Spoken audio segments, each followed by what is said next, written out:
जानकी, नका चिंता करू. चिंता नाही करत, पण आता जानकीला समजवणार कोण? मी समजावेन तिला. दादा निवडून आला नसताना तरी मुख्यमंत्री झालाच असता. हे सगळं रामायण तुझ्यामुळे घडलंय. तुला तर बघून घेईन मी. माझ्या ताईचा डेंजर पण अजून कोणी बघितला नाहीये. माझी ताई म्हणजे अंबाबाई आहे, अंबाबाई. हे बघ, तू मला काहीही सांगू नकोस. तिथे पेपर ठेवले, पटकन सही कर.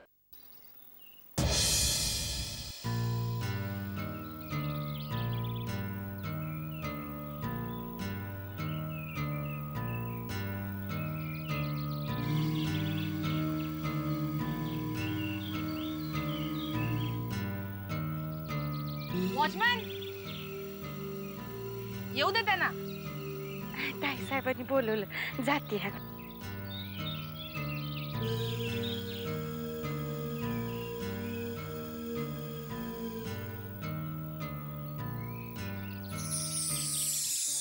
सॉरी हा, ऍक्च्युली तो वॉचमॅन नवीन आहे ना, त्याने ओळखला नसेल तुम्हाला. या ना, मी जानकीला बोलवते. नका, बरं झालं तुम्हीच म्हटलात.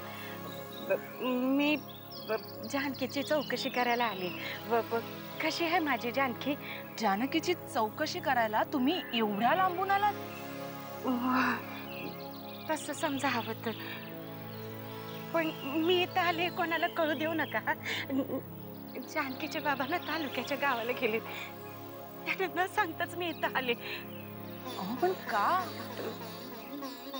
म्हणजे गेले काही दिवस डोळ्याला डोळा लागत नाही. तिच्या काळजीनं जीवाला घोर लागलाय हो, म्हणून तिची चौकशी करायला आली.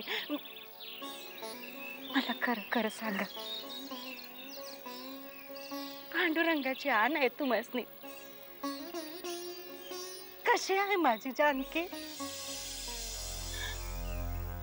मला माहितीये माझी पोरगी कशी आहे. तिला कोणी उभी कापली ना तरी तोंडात सबूत बी काढायची नाही ती. अहो, पण तुम्ही असं का विचारताय? कारण जेव्हा जेव्हा जानकीच्या काळजीनं जीवाला घोर लागलाय,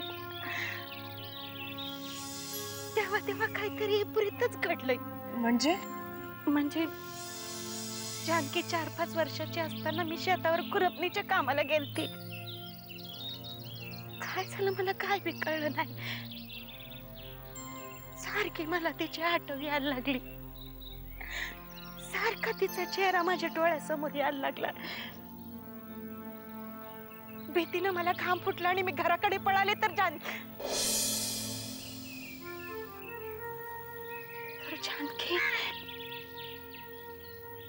घराच्या मागच्या विहिरीच्या काठावर पोचली होती. ती विहिरीत पडणार इतक्यात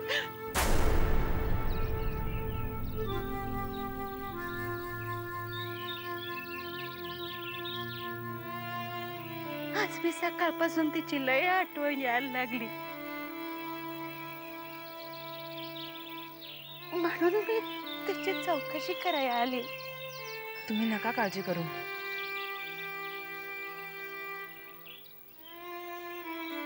जानकी इथे खूप सुखात आहे. तिच्याशिवाय इथे कोणी राहूच शकत नाही. आमचं बी तसंच झालंय. कामाच्या ओझ्याला दिवस ढकलतो कसा बसा, पण रात झाली की तिच्या काळजीनं झोप नाही लागत.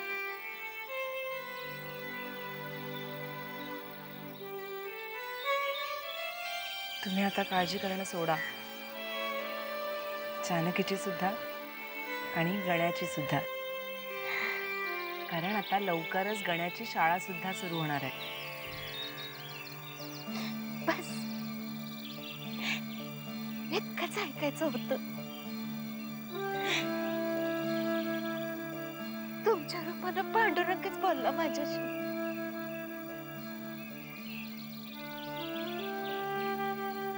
येते मी. अहो, असं काय करताय तुम्ही? आत या ना. नका, येते मी. ठीक आहे, मी तुमच्यासाठी गाडी मागवते. नका नका, उगाच सुखाची सवय नका लागा यार. येते मी, येते.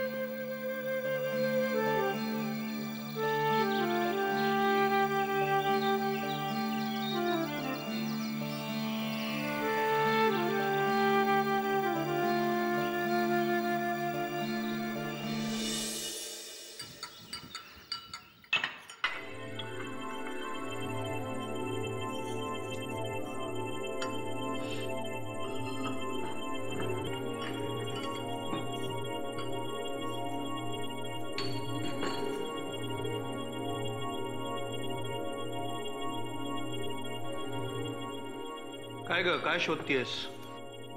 माझी एक वस्तू हरवली. नाव सांगशील का? नाही म्हणजे आपण एकत्र शोधू, सोपं जाईल. नाही नको. पुन्हा त्यावरून घरात तमाशा नको. पुन्हा तमाशा म्हणजे घराच्या किल्ल्या हरवल्यास तू.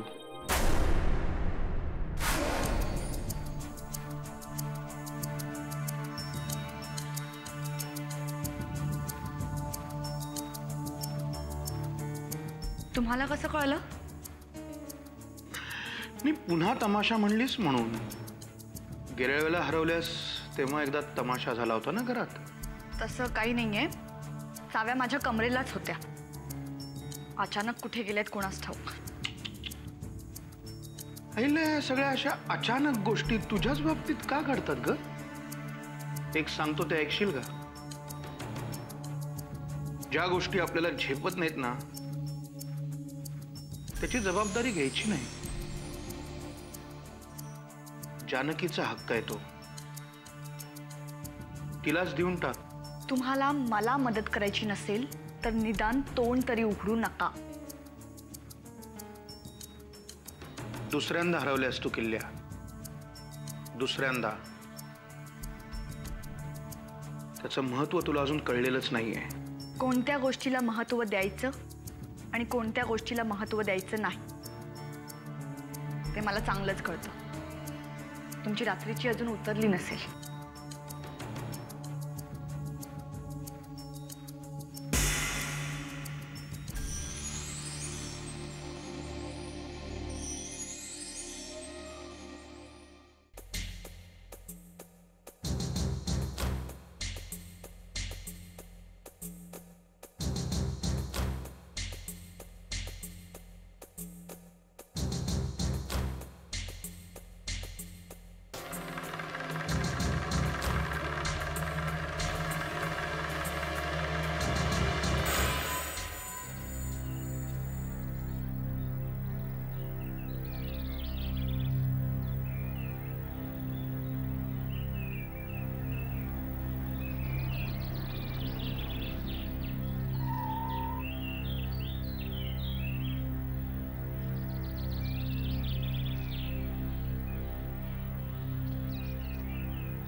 अशा वेळी जेव्हा माणूस संध्याकाळी असा शांत बसलेला असतो तेव्हा त्याची दोन कारणं असतात. एकतर तो खूप डिस्टर्ब्ड आहे किंवा खूप आनंदी आहे. मी डिस्टर्ब्ड आहे. ओके.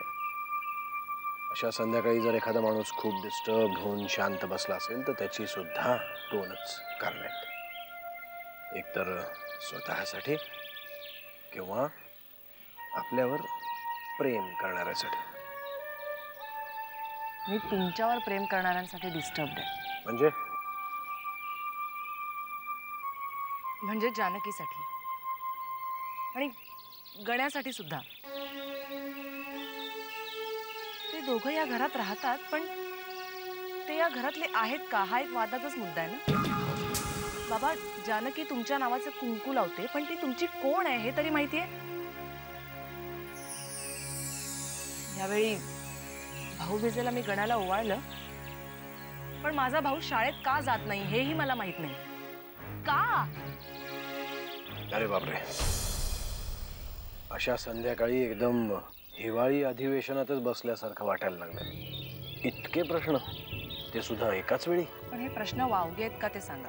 प्रश्न बरोबर आहेत पण ते तुझ्याच डोक्यातून आलेत की नाही हा प्रश्न माझ्या मनात आहे. म्हणजे हे प्रश्न आत्याबाईंच्या डोक्यातून आल्यासारखे वाटतात. तू फक्त व्यक्त होण्याचं एक माध्यम आहेस. नाही, आत्याजीने मला तुमच्याशी बोलायला सांगितलं हे खरं आहे पण हे सगळे प्रश्न माझ्याच मनातले. आणि आजपासून मी गणाच्या शिक्षणाची जबाबदारी सुद्धा घेतली. गुड. पुढे जर तुला राजकारणात यायचं असेल तर अशी छोटी मोठी समाजसेवाच तुझ्या उपयोगी पडेल.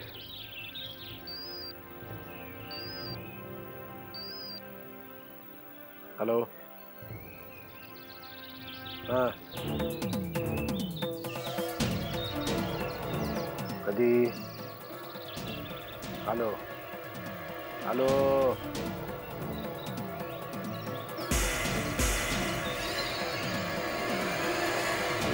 मोहन. Yes sir. वाकणे सरांना ताबडतोब बोलाव. हो सर.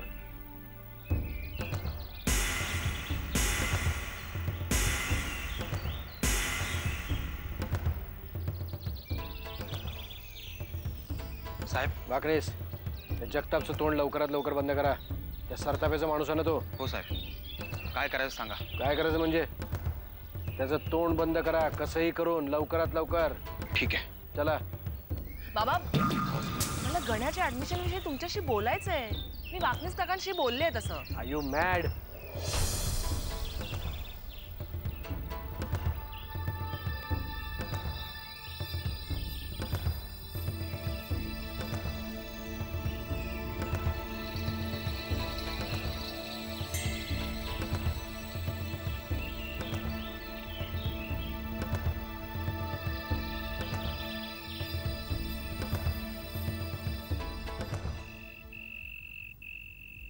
हो हो हो, प्रयत्न तर करायलाच पाहिजेत ना.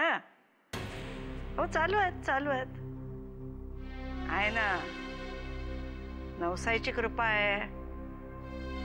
हो हो, नाही 1-2 दिवसात फोन केलात ना तर कळेल. हां हां हां, करा ना, करा. हां, अच्छा. काय झालं बाई? मामान बोलला काही? चेहरा का पडलाय असा? आत्याबाई, माझ्याकडून एक खूप मोठी चूक झाली आहे. म्हणजे? माझ्याकडून तिजोरीच्या चाव्या हरवल्या.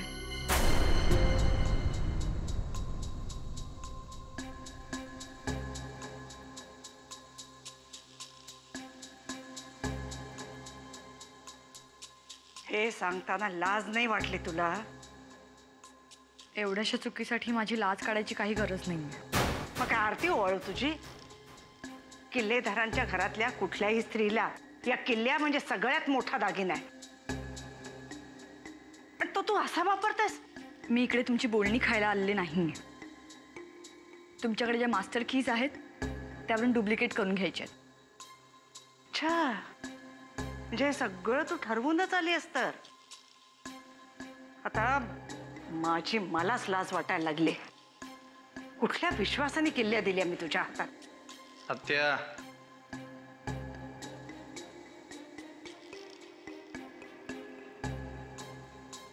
ज्या गोष्टीची ज्यांना किंमत नाही त्यांच्या हातात त्या गोष्टी देऊच नयेत. माकडाच्या हाती कोलीत दिलंस तू. आता ते माकड गाव जाळतच फिरणार. कुठल्याही वाटसरूला रस्ता नाही दाखवणार. घे.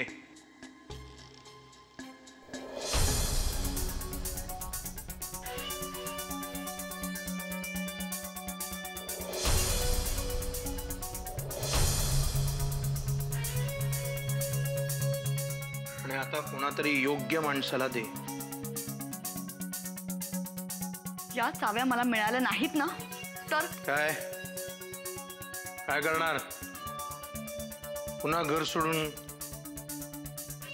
बॅग भरून ठेवली तुझी. निघायचं असेल तर चल. तुमच्याशी लग्न केलं हीच खूप मोठी चूक केली आहे. Same here. माझी अवस्था फार वेगळी नाहीये.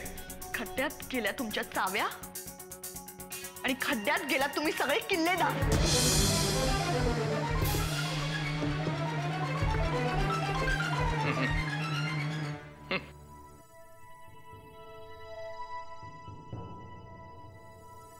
आजही पिऊन आलास?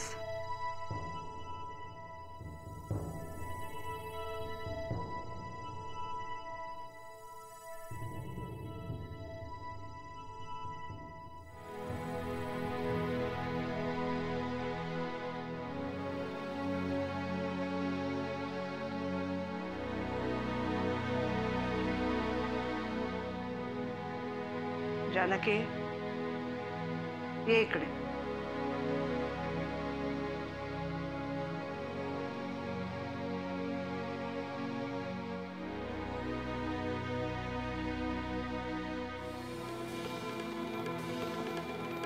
घे.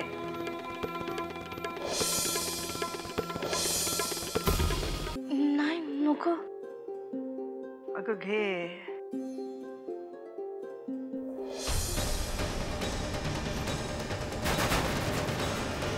तुझाच हक्क आहे त्याच्यावर. या नाही त्या कारणाने या किल्ल्या तुझ्या जवळ आल्या.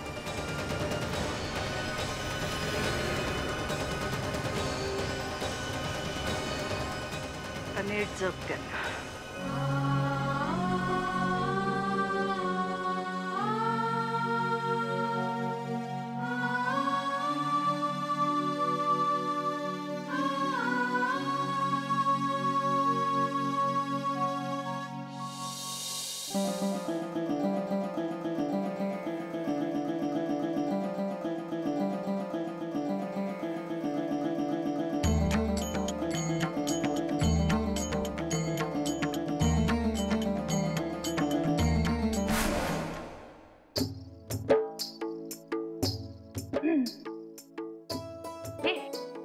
कोण आहे रे तिकडे? जा आणि मालकीणबाईंसाठी झुणका भाकर घेऊन ये. जा. अगं ये रे. मालकीणबाई कधी झुणका भाकर खातात का? मग परत परत परत परत.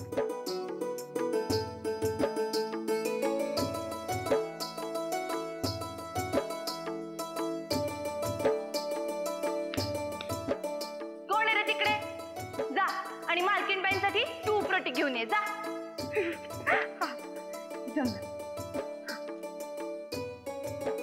आणि तू जा आणि गण्यासाठी लाडू चिवडा जे जे काही मिळते आहे.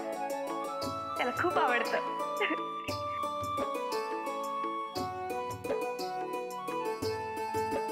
आणि तू रे बघत काय थांबलाय?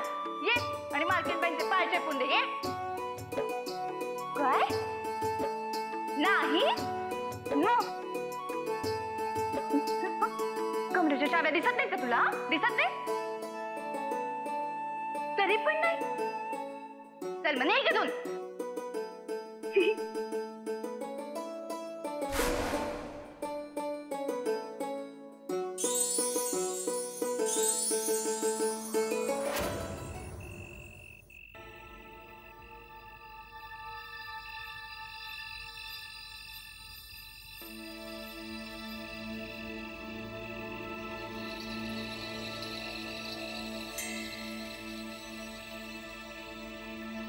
साहेब साहेब तुम्हाला एक माणूस भेटायला आलाय. खूप वेळ झाला थांबलाय. कुठे तो माणूस?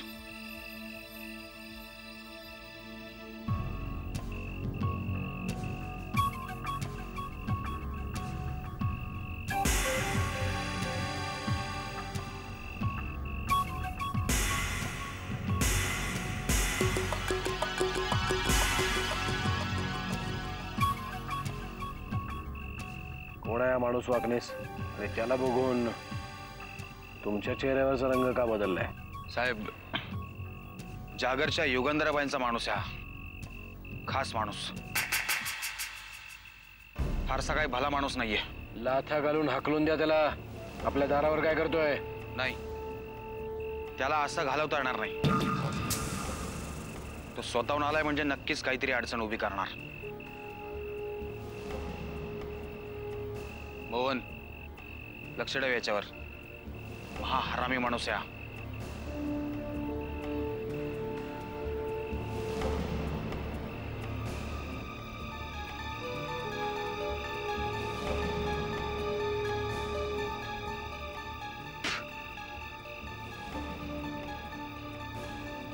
मला नरसिंहाशी बोलायचंय. गोसाव्या, आमचे साहेब तुझ्या वडिलांसारखे आहेत. बोलताना असं एकेरीत नाही बोलायचं. पाळीव कुत्र्यांशी बोलत नाही मी. तू आणि मी काही वेगळे नाही. चल बोल, कामाचं बोल. ओ किल्लेदार साहेब, आज नाही भेटलात ना तर आयुष्यभर पश्चाताप करायला लागल. लक्षात ठेवा.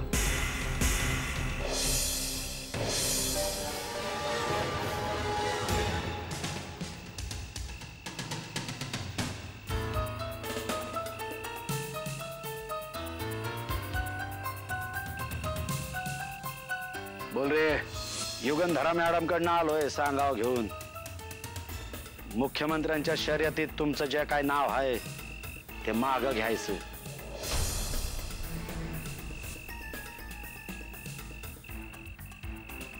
डोक्यावर परिणाम झालाय का तुमच्या बाईंच्या? त्यांना म्हणावं उपचार करून घ्या. उद्या राजांची बातमी पेपरात आल्यावर कुणावर उपचार करावा लागेल याचा जरा विचार करा.